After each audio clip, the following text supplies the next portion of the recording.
Yung... Ano yun? Yung Ano? Yung... Uncle! Si Sunshine! Kumusta ka na? Nandito ka na Pamangkin.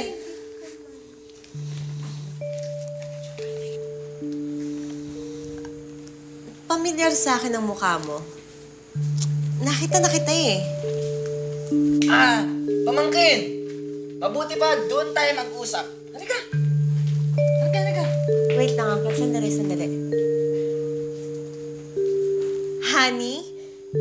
Ikaw si Honey, di ba?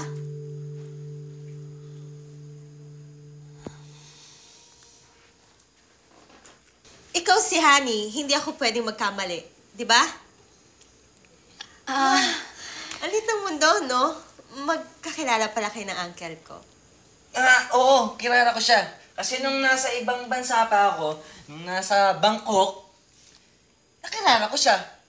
Tapos nung umuwi ako dito, naraman ko na single para siya. Kaya yung kinawanta ko siya, tapos nagkwento kami, dinaraw niya ako dito.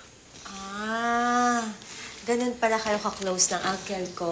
At nag-effort ka pa talagang pumunta dito. Kasi masyadong malalim yung pinagsamahan namin ng uncle mo eh. I see. But if you don't mind me asking, kung galing ka ng ibang bansa, saan ka nakatira ngayon dito? Sa Quezon City. Sa Quezon City siya nakatila. May saliring bahay siya doon. Hindi ba, honey? Oo. Taga Quezon City talaga ako. Okay. Honey, baka ma-late ka sa appointment mo. Di ba may pupuntahan ka pa? Baka ma-late ka, tinan mo anong oras na. Oo nga. Nakalimutan mo ko. Ay, kasi masyadong masarap yung kwentuhan natin eh. Sige, alis na ako. Sige, Jack. Bye. Bye-bye. Bye.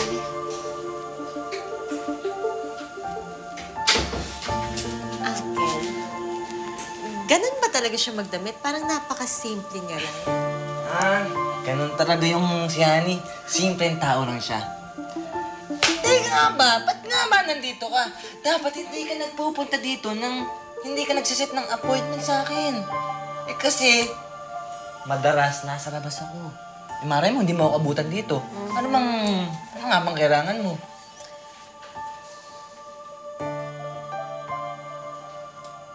Kapag hindi nyo tinanggal ang honey na yan sa kumpanya nyo, lilipat ako ng recording company. Saan ka lilipat?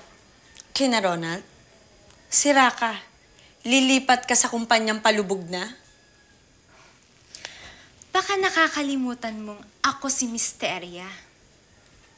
At dahil ako si Misteria, kahit lubog na sina Ronald, kaya kong ibangon yan kung sa kanila ako lilipat.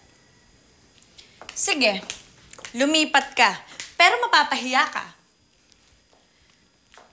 Dahil kapag umalis ka sa kumpanya ko, ako mismo ang sisira sa'yo. Sasabihin ko sa lahat na hindi ikaw ang totoong Misteria, kundi ang kapatid mo.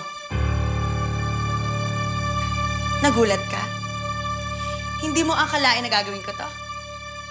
Pero gagawin ko to. Isisuwalat ko sa lahat ng mga tao ang sikreto mo. Kapag dinraidor mo ako, tingnan natin kung saan ka pupulutin. How dare you? Ang lakas ng loob mong sagot-sagutin ako ng ganyan? Baka nakakalimutan mo. Ang laki ng natulong ko sa kumpanya nyo. Oo, nakatulong ka, pero nakatulong din kami sa'yo. Matagal na ako nagpapasensya sa'yo. At nagpapasalamat ako na dumating si Honey. Dahil kung hindi dahil sa kanya, hindi ako maglalakas loob na sagutin ka. Hindi ako natatakot na mawala ka, Izzy. Lalo na't nandyan si Honey. Kaya mag-ingat ka. Dahil kapag ipinagpatuloy mo pa rin ang ugali mong yan, baka ikaw ang mawala sa kumpanya ko. I don't mind. Really. Lalo na't may Honey na makakatulong sa amin.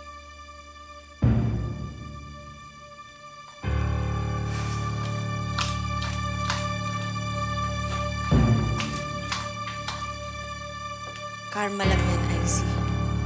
Matagal kang nagpakadiva. Tama lang na makahanap ka ng katapat mo.